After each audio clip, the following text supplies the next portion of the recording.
नमस्कार मित्रांनो, तुमचं स्वागत आहे आपल्या चॅनलवर सुमित कुवार एज्युकेशन प्लॅटफॉर्मवर. तर मित्रांनो, आज आपण पाहणार आहोत इयत्ता 9वी विषय भूगोल धडा 8वा अर्थशास्त्राशी परिचय या धड्याचा स्वाध्याय. तर मित्रांनो, जर तुम्ही माझे चॅनल सबस्क्राईब केलं असेल तर तुम्हाला माहितीच असेल की आपण पाठच्या व्हिडिओमध्ये ह्या धड्याचे वाचन सुद्धा केलं होतं. तर चला वेळ न घालवता ह्या धड्याचा स्वाध्याय पूर्ण करूया आणि सुरू करूया. चला तर स्वाध्याय बघा. प्रश्न पहिला काय आहे? वर्तुळातील प्रश्नचिन्हांच्या जागी योग्य माहिती भरून अर्थव्यवस्थेचे प्रकार स्पष्ट करा. ओके, अर्थव्यवस्थेचे प्रकार स्पष्ट करा. तर पहा मित्रांनो, इथे आपल्याला एक वर्तुळ दिलाय. मी झूम करतो जरा तुम्हाला अजून उत्तम प्रकारे दिसून येईल. ओके, तर बघा मी झूम केला आहे. ओके, आता हा राऊंड पूर्ण दिसत आहे तुम्हाला. तर बघा इथे काय काय दिलं आपल्याला. तर भारत, स्वीडन व युनायटेड किंगडम दिला आहे. भारत, स्वीडन हे माहिती आहे तुम्हाला मिश्र अर्थव्यवस्था फॉलो करणारे देश आहेत. अजून व्यवस्थापन खाजगी व्यक्तीकडे असते. हे कुठलं? तर खाजगीकरण म्हणजे बघा मी तुम्हाला सांगितलेलं आहे भांडवलशाही अर्थव्यवस्था. ओके, आणि इथे काय दिलं आपल्याला? समाज कल्याण हित साधने. समाज कल्याण साधने ही कुठली व्यवस्था आहे? समाजवादी अर्थव्यवस्था आहे. ओके, तर अर्थव्यवस्थांना सांगायचं म्हटलं, ओके, तर बघा पहिल्यापासून बघूया. समाज कल्याण साधने ही कुठली अर्थव्यवस्था आहे? समाजवादी अर्थव्यवस्था. तर इथे काय येणार? समाजवादी अर्थव्यवस्था. मी इथून असं समाजवादी लिहितो. ओके, समाजवादी अर्थव्यवस्था. आता इथे बघा भारत, स्वीडन व युनायटेड किंगडम हे देश असणारी कुठली अर्थव्यवस्था आहे? तर तुम्ही जर धडा वाचला असेल तर तुम्हाला समजून येईल की ही मिश्र अर्थव्यवस्था आहे. कुठली अर्थव्यवस्था आहे? मिश्र अर्थव्यवस्था. म्हणजे जिथे दोन्ही आहेत, तर समाजवादी पण अर्थव्यवस्था चालते आणि भांडवलशाही अर्थव्यवस्था सुद्धा चालते. ओके, तर ही झाली मिश्र अर्थव्यवस्था. आता व्यवस्थापन खाजगी व्यक्तीकडे असणार. जर व्यवस्थापन खाजगी व्यक्तीकडे आहे तर ती कुठली अर्थव्यवस्था असते? तर भांडवलशाही अर्थव्यवस्था. कुठली? भांडवलशाही अर्थव्यवस्था. भांडवलशाही अर्थव्यवस्था. ओके, तर ह्या तीन अर्थव्यवस्था बघितलं म्हणजे आपल्याला समजलं ही मिश्र आहे, ही समाजवादी, ही भांडवल आहे. ओके, तर मिश्रमध्ये काय आहे? भारत, स्वीडन व युनायटेड किंगडम हे देश आहेत. ओके, तर ह्याच्यामध्ये काय असतं?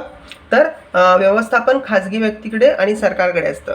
मिश्रमध्ये काय असतं? व्यवस्थापन हे खाजगी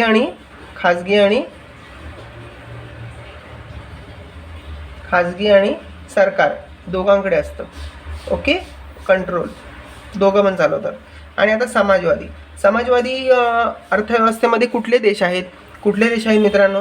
तर बघा यामध्ये चीन आणि रशिया हे दोन देश आहेत. कुठले? चीन आणि रशिया हे दोन देश आहेत जिथे समाजवादी अर्थव्यवस्था मोठ्या प्रमाणात चालते. त्यानंतर इथे कोण असतं? व्यवस्थापन सगळं कुठे असतं? कुणाकडे असतं? तर समाजवादीमध्ये सगळं सरकारकडे सगळं व्यवस्थापन असतं. ओके, आणि समाज कल्याण हित साधणे हे यांचा मेन हेतू आहे. ओके, तर आता भांडवलशाही अर्थव्यवस्था असणारे कुठले देश आहेत? तर जर्मनी, जपान आणि अमेरिका. कुठले? जर्मनी, जपान आणि USA, अमेरिका. आणि ह्यांचा उद्देश काय आहे भांडवलशाहीचा? व्यवस्थापन सगळे खाजगी व्यक्तीकडे असतं. आणि ह्यांचा मूल उद्देश काय असतो? जास्तीत जास्त नफा कमावणे. कमाल नफा कमावणे. ओके, यांचं मेन उद्दिष्ट असतं. तर मित्रांनो, तुम्हाला आता हा वर्तुळ समजून आला असेल. ओके, तर चला आता पुढच्या प्रश्नाकडे वळूया. पुढचा प्रश्न काय आहे मित्रांनो? बघा प्रश्न दुसरा. स्पष्टीकरण लिहा. ओके, तर स्पष्टीकरण लिहामध्ये आपल्याला प्रश्न काय दिले विचारलाय? प्रश्न पहिला अर्थव्यवस्थेची सुरुवात घरापासून होते. तर मित्रांनो बघा हे आपल्याला म्हणजे माहितीच आहे की अर्थव्यवस्थेची सुरुवात ही घरापासून होण्याचे कारण काय आहे? कारण की प्रत्येक गोष्ट, उदाहरणार्थ समजा घरी पगार आला तर त्याचे व्यवस्थापन कसे करावे, कुठल्या वस्तूला किती पैसे लागतील आणि कुठल्या वस्तूपासून कमी खर्च करून आपण ते पैसे वाचवू शकतो, ह्या गोष्टीतूनच घरचे व्यवस्थापन सुरू होते. तर मित्रांनो बघा, ह्याचं उत्तर असं होईल की आपल्या ज्या अमर्याद गरजा आहेत, ओके, आणि मर्यादित दुर्मिळ जी संसाधने आहेत, म्हणजे जी डिमांड जास्त आहे पण त्याला डिमांड जास्त आहे पण त्यासाठी जी डिमांड आहे त्या वस्तू कमी आहेत, ओके. तर अमर्याद गरजा व मर्यादित दुर्मिळ व पर्यायी उपयोगाचे साधने यांचा मेळ घालणाऱ्या मानवी प्रयत्नांचा अभ्यास करणे म्हणजेच शास्त्र, म्हणजेच अर्थशास्त्र होय. आता बघा, कुटुंबाच्या ज्या गरजा असतात त्या सुद्धा जास्त असतात, अमर्याद असतात, आणि त्यांची पूर्तता करण्यासाठी जी साधने लागतात ती सुद्धा खूप मर्यादित आहेत. आणि उत्पन्न व खर्चाचा ताळमेळ बसवण्याचा जो प्रयत्न असतो तो कुटुंब करत असते, त्यालाच कुटुंब व्यवस्थापन असे म्हणतात. व्यक्तिगत किंवा कौटुंबिक व्यवस्थापन हे मुख्यतः उत्पन्न व खर्च म्हणजेच आर्थिक घटकांशी संबंधित असते.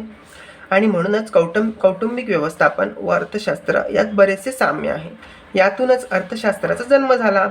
कुटुंबाचे जसे आर्थिक व्यवस्थापन असते तसेच गावाचे, शहराचे, राज्यांचे, देशांचे व जगाचे देखील आर्थिक व्यवस्थापन असते. परत तुम्हाला एकदम सोप्या शब्दात समजावतो बघा. उत्पन्न व खर्चाचा ताळमेळ बसवण्याच्या प्रयत्नास कौटुंबिक व्यवस्थापन असे म्हणतात. व्यक्तिगत किंवा कौटुंबिक व्यवस्थापन हे मुख्यतः उत्पन्न व खर्च म्हणजेच आर्थिक घटकांशी संबंधित असते. म्हणूनच कौटुंबिक व्यवस्थापन व अर्थशास्त्र यात बरेचसे साम्य आहे. यातूनच अर्थशास्त्राचा जन्म झाला. कुटुंबाचे जसे आर्थिक व्यवस्थापन असते तसेच गावांचे, शहरांचे, राज्यांचे, देशांचे व जगाचे देखील आर्थिक व्यवस्थापन असते मित्रांनो, ओके. तर आता दुसऱ्या प्रश्नाकडे वळूया. दुसरा प्रश्न काय आहे? भारताची अर्थव्यवस्था मिश्र स्वरूपाची आहे. भारताची अर्थव्यवस्था ही मिश्र स्वरूपाची आहे. तर मित्रांनो, हे विधान बरोबर आहे का? तर बघा, भारतामध्ये काही गोष्टी ह्या खाजगी विकासकांकडे असतात तर काही गोष्टी ह्या सरकार सांभाळत असते, ओके. म्हणूनच आपण हिला कुठली अर्थव्यवस्था म्हणतो? मिश्र अर्थव्यवस्था, ओके. तर बघा, भारतामध्ये उत्पादन साधनांची जी मालकी व्यवस्थापन आहे ते खाजगी उद्योजक आणि सरकार, ओके, यांच्यामध्ये विभागलेलं आहे. म्हणजे काही गोष्टी सरकार सांभाळतं तर काही गोष्टी खाजगी उद्योजक सांभाळतात. खाजगी क्षेत्रातील उद्योजक नफा प्राप्तीसाठी तर सार्वजनिक क्षेत्रातील उद्योजक हे सामाजिक कल्याणासाठी प्रयत्नशील असतात. अशा प्रकारे भांडवलशाही अर्थव्यवस्था आणि समाजवादी अर्थव्यवस्था या दोन्ही अर्थव्यवस्था भारतात आढळून येतात. म्हणूनच भारतीय अर्थव्यवस्था संमिश्र स्वरूपाची आहे. परत समजवतो बघा, भारतामध्ये काही मालकी ही खाजगी उद्योजकांकडे आहे तर काही मालकी ही सरकारकडे आहे, ओके. तर बघा, खाजगी उद्योजक हे जास्तीत जास्त नफा प्राप्तीसाठी प्रयत्न करतात तर सार्वजनिक क्षेत्रातील जे आपले सरकार आहे ते औद्योगिक सामाजिक कल्याणासाठी प्रयत्नशील असते. अशा प्रकारे भांडवलशाही अर्थव्यवस्था आणि समाजवादी अर्थव्यवस्था या दोन्ही अर्थव्यवस्था भारतात आढळून येतात. म्हणूनच भारतातील अर्थव्यवस्था संमिश्र स्वरूपाची आहे. आता प्रश्न तिसरा अर्थव्यवस्थेनुसार जगातील देशांचे 3 गट पडतात. अर्थव्यवस्थेनुसार जगातील देशांचे 3 गट पडतात, ओके. तर आपल्याला हे धडा वाचताना समजलं आहे की बघा, अर्थव्यवस्थेतील उत्पादन साधनांची मालकी काही देशात खाजगी व्यक्तींकडे आहे तर काही देशात सरकारकडे आहे. तर काही देशामध्ये खाजगी आणि सरकारी मालकीचे एकत्रितरित्या ह्या गोष्टी आढळून येतात, ओके. तर बघा, काही अर्थव्यवस्थांचा मुख्य हेतू काय आहे? तर नुसता नफा कमवणे. म्हणजे त्या काही अर्थव्यवस्थेचा मुख्य हेतू आहे नफा कमवणे. आणि हे देश कुठले आहेत? तर आपण बघितले बघा, जपान, जर्मनी आणि USA, हे भांडवलशाही, ओके.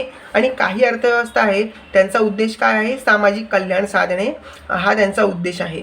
ते कुठले देश आहेत? तर चीन आणि रशिया, ओके. आणि काही जे देश आहेत म्हणजे भारतासारखे, ज्यांच्यामध्ये अर्थव्यवस्थेमध्ये नफा प्राप्ती व सामाजिक कल्याण ह्या दोन्ही गोष्टी साधणे खूप महत्त्वाचे आहे किंवा त्या दोन्ही गोष्टी त्या देशांमध्ये साधल्या जातात, ओके. उदाहरणार्थ हे कुठले देश आहेत आपले?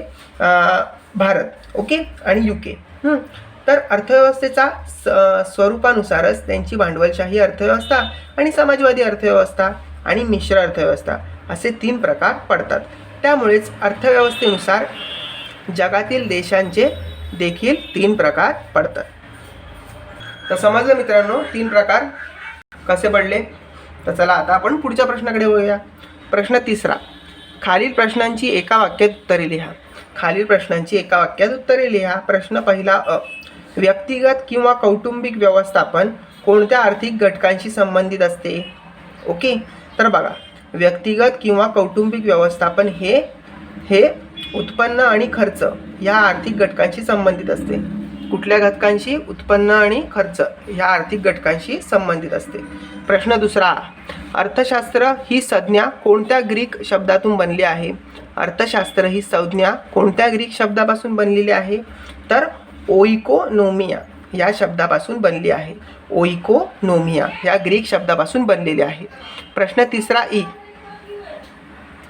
तिसरा ई, भांडवलशाही अर्थव्यवस्थेत उत्पादनांच्या साधनांची, भांडवलशाही अर्थव्यवस्थेमध्ये उत्पादनाच्या साधनांची मालकी आणि व्यवस्थापन कोणाकडे आहे? तर बघा, भांडवलशाही अर्थव्यवस्थेमध्ये उत्पादनांच्या साधनांची मालकी आणि व्यवस्थापन हे खाजगी विकासकांकडे आहे किंवा खाजगी व्यक्तींकडे आहे. ओके, तर प्रश्न आता चौथा आणि शेवटचा, जागतिकीकरण म्हणजे काय? जागतिकीकरण म्हणजे काय?